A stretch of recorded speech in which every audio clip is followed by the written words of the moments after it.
In the deserts of Chad, a humanitarian crisis is unfolding. It's a disaster the world knows little about.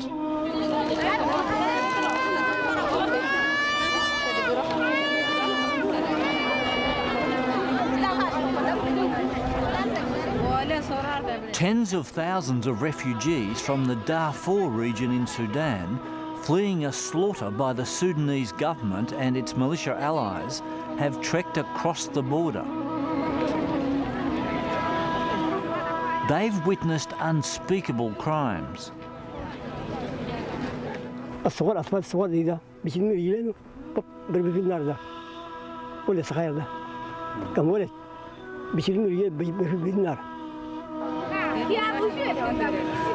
The United Nations is rushing to supply them with food and water, but in one of the world's most inhospitable regions, there's no guarantee the relief effort will succeed. We are talking about 180,000 human beings being settled in camps, and in camps where access will be not possible during the rainy season.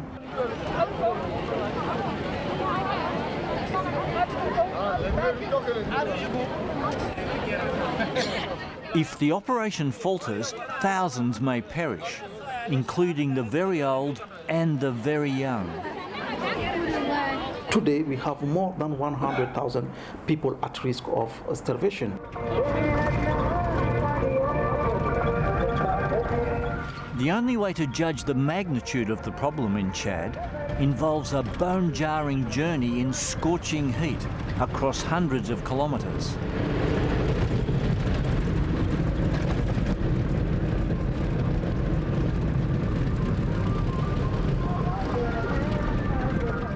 Chad is dotted with refugee camps and other areas where refugees have gathered in large numbers. We're heading for Tulum, the largest camp.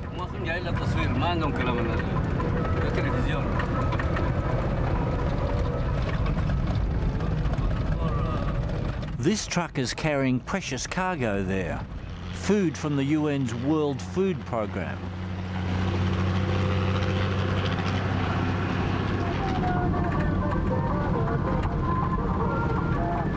Out of the desert, the camp appears quickly.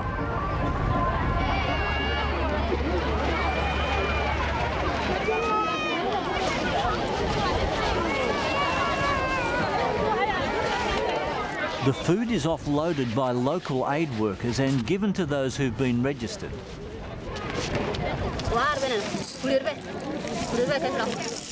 The camp was designed for 6,000 refugees, but so many have fled from Darfur, it's now home to 18,000 and spreads across the surrounding dunes.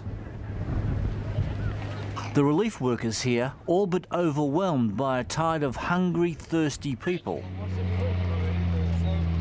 As Mohammed Qasim explains the daily food ration, in this extreme climate, lack of water is also a critical issue.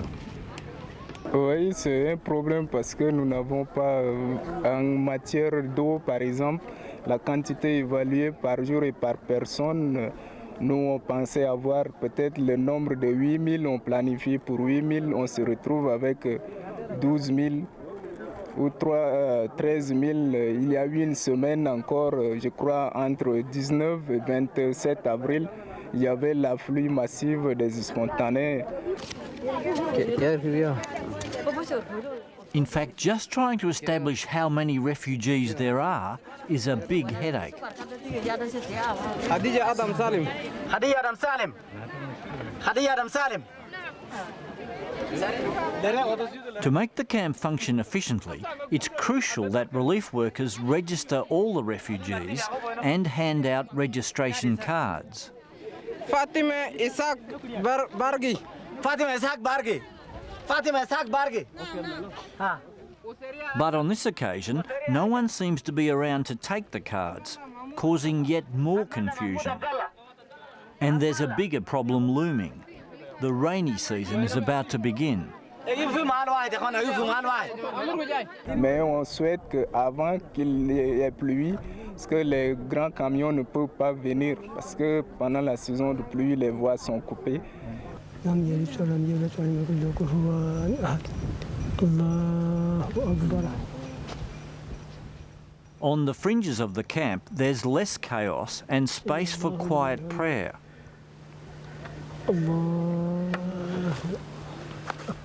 This is Tayadeen Salah and his son Asadeg. They're lucky to be alive, having survived an attack and a hazardous 16-day trek through the desert.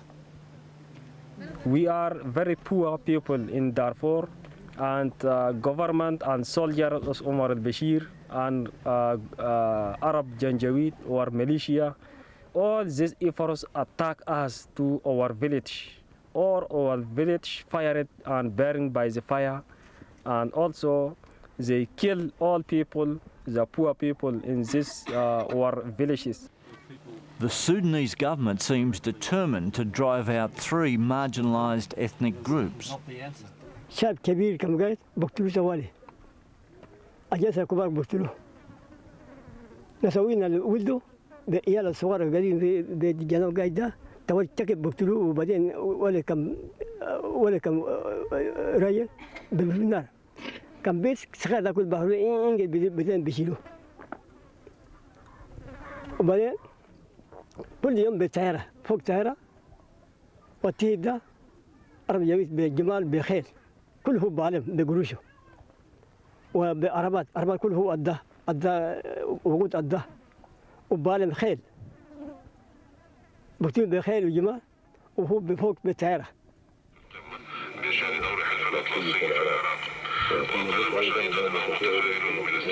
The next morning there's a common ritual throughout the camp. The refugees want to know what's happening to relatives and friends in Darfur. After 4 years at university, Asadeg earned his living in Sudan teaching Arabic and computers.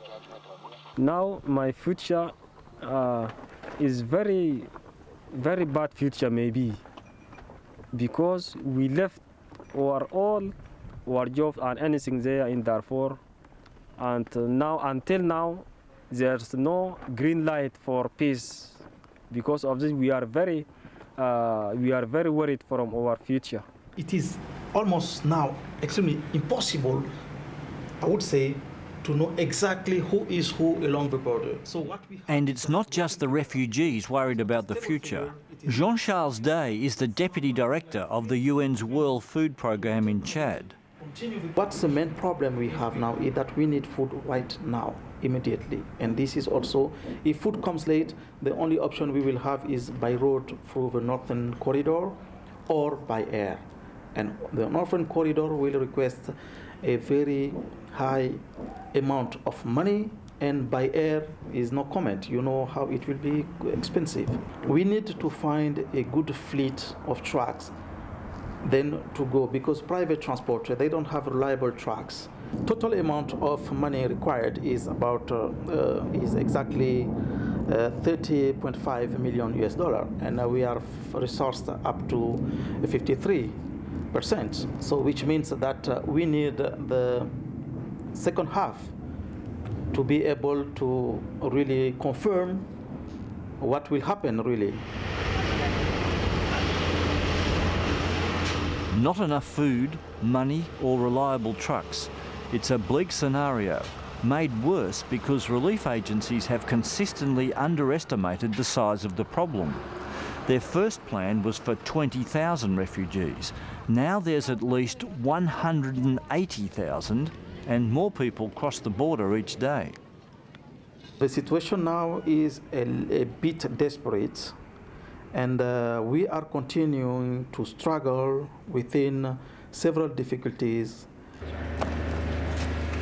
Nothing is easily resolved in Chad, and we soon learn that trying to solve even small problems can be a very complicated process.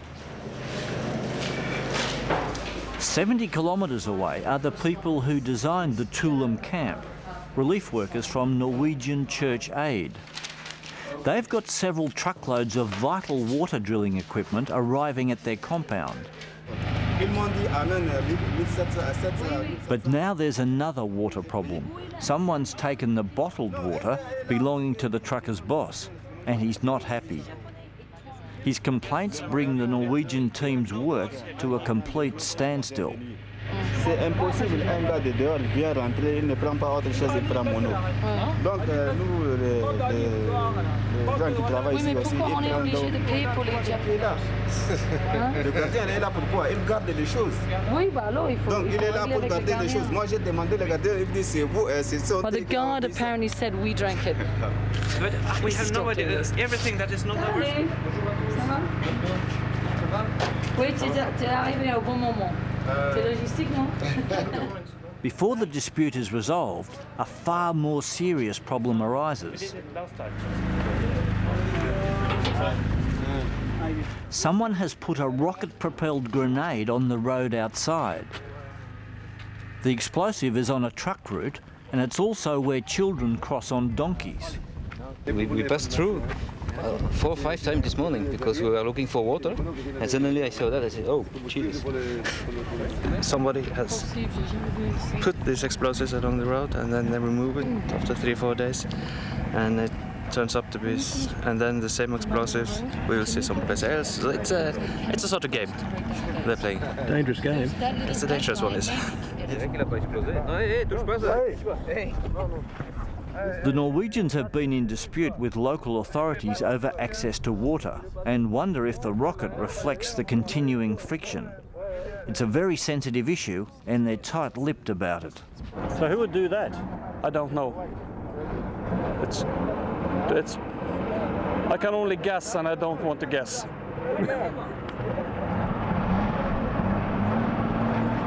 Back in the compound, it seems the truck with drilling equipment can't fit through the gate.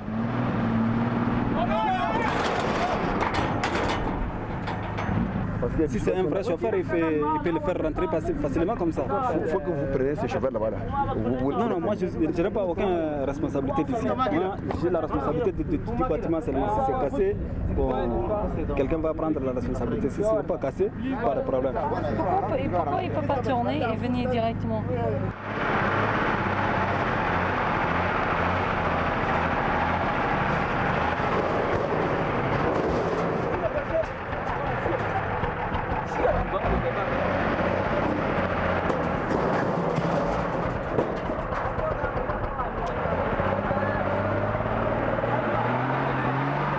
But now the truck's inside, the mini-drama continues. Heavy cargo loaded in Europe by forklift has to be offloaded by hand, with sometimes disastrous results. The drilling equipment, we have found it. Oh, you found it? Yeah, they broke the case. Then we found it. Amidst all the mishaps, I was surprised to learn that the water the Norwegians currently truck out to the Tulum camp, which is keeping people alive, has to be purchased at commercial rates. Yes, the owner of the well, we have to pay him to get access to this water, and that's a huge amount of money.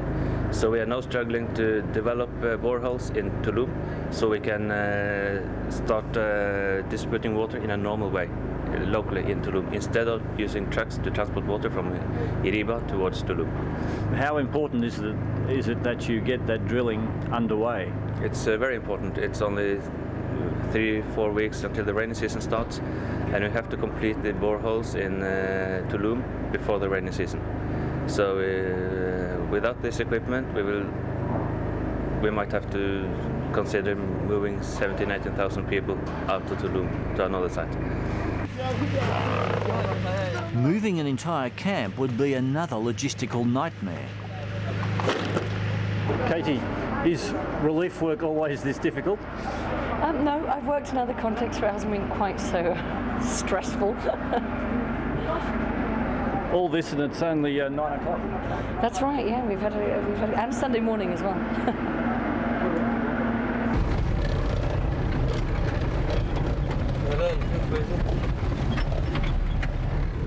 Back on the road again, we're heading further north towards Bahai to check reports that thousands of refugees have crossed the border. They're not in a camp. Instead, they've stopped, exhausted, in a dry riverbed or wadi. It's hard to imagine, but the north seems even drier than where we've been. Soon the so-called road gives way to sand dunes. This is the route that cripples the ageing food trucks, making delivery to the refugees even more fraught.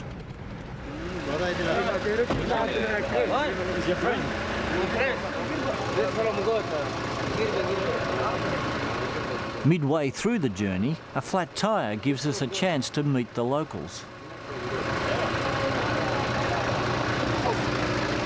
Because we're now close to the border with Sudan, we're on the lookout for refugees crossing over.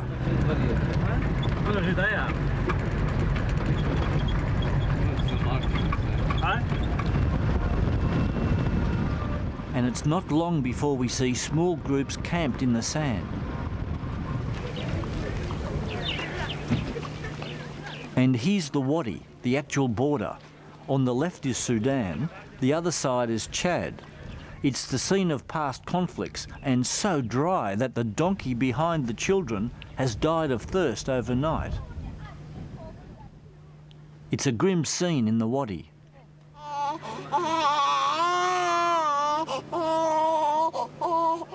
The families have escaped Sudan alive, but lost all their possessions and are living here with only the most basic support, some food and health care from the UN and other agencies.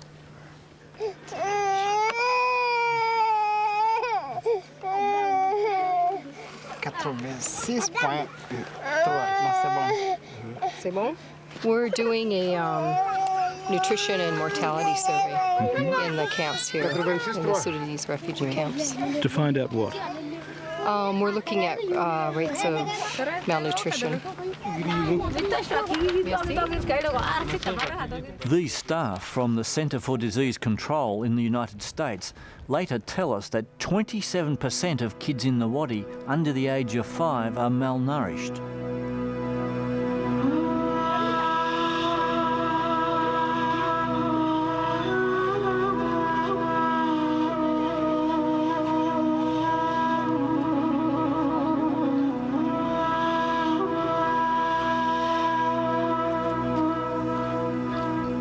The next morning we find Mariam Ahmed and her 80-year-old mother Sadia and the survivors in their family making a meagre breakfast.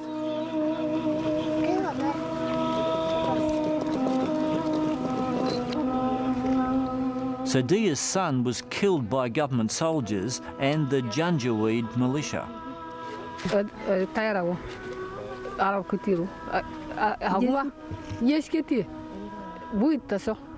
أنا جرينا إيه على كودلو وين تلي هراك أنا جينا هنا ما الناس كله قاعد نخلي من ورا ولا نعرفه خايفين يا ولا قاعدين يا ولا نعرفه زاد وجينا دعنا نخاف من أمتينا بالله لولا نهار ده إلى زي ده نمشي في الليل ونهار نخاف من فوق من هال نفكي نرقده ولا نقدر نرقده قلبي ده بدور بزاقي راس ده ما في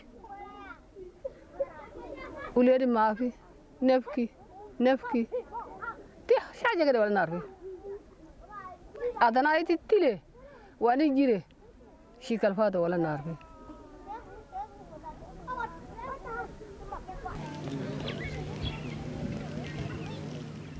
There's as many as 10,000 refugees in Bahai, now competing with the locals for water.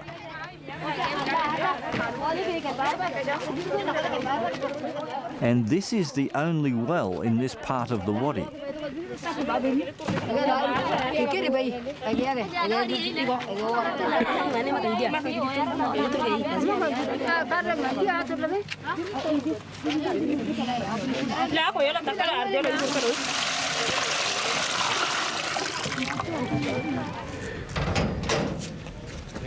On y va?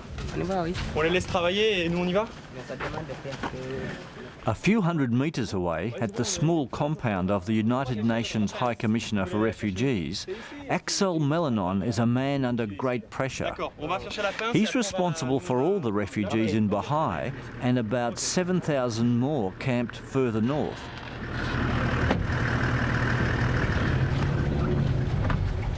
He's on his way to the prison, where a woman is locked up after allegedly hitting a refugee with an axe. The reason? A dispute over water at the well. Oui, je venais en fait un petit peu pour les nouvelles, un peu comment ça s'est passé. Alors vous avez auditionné la... Oui, on est parti ce matin, encore parti à l'hôpital. Ouais. Le docteur nous a promis de nous donner le certificat médical dans 5 jours. 5 jours, ok. Ouais. At the lockup, the female prisoner is brought out. Oui, Youssouf, il y a des problèmes de l'eau dans le puits. Bon, elle est venue au puits, et celle qui est à l'hôpital là aussi. Ouais. Au moment où elle doit remplir, il y a celle qui est à l'hôpital là. Elle est venue, pourquoi tu as la tête dure là? Non, moi je n'ai pas la tête dure. Elle se met à taper celle-là. Et c'est ça. After much discussion, who did what first remains in dispute. As UNHCR protection officer, Axel has to get to the bottom of the disputed claims and deal with the water crisis. Okay. The water in the wells are very dirty and there is not enough of water. So we have more and more tensions between the local population and refugees, and also between refugees themselves. Melanon knows that the refugees are at risk in the Wadi, and he's trying to establish a new camp for them, or at least a transit camp. And now the rainy season is only a couple of weeks away. The Wadi will, all the area where the refugee now, will be flooded. So in a camp it's easier to control the security of people because we'll have access, direct access to them, the security, and also on a health point of view, it's easier to control the rate of malnutrition. It's easier to do all the vaccination. For all the difficulties, Axel is one of only 2 UNHCR workers in Bahai, and he's clearly frustrated that his colleague will soon be leaving. The head of office is on mission here, so he's going to stay 1 month more. I hope I won't be alone after they're going to send other people.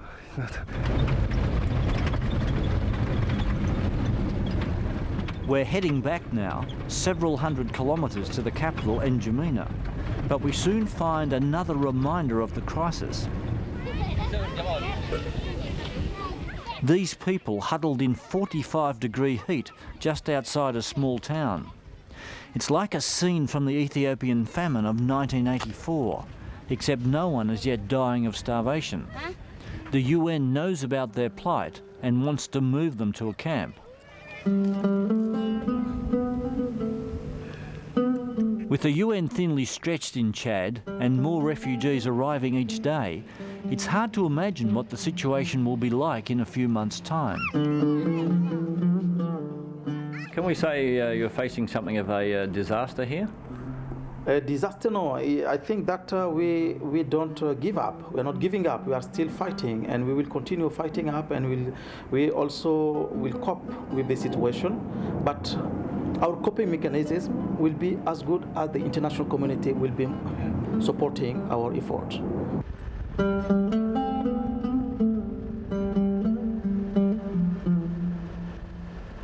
As we head further south, the rainy season has begun, and already it's changing the landscape. The dry wadis are filling. It's perhaps the cruelest irony that the water which renews this parched country may halt the relief effort and cause even more suffering.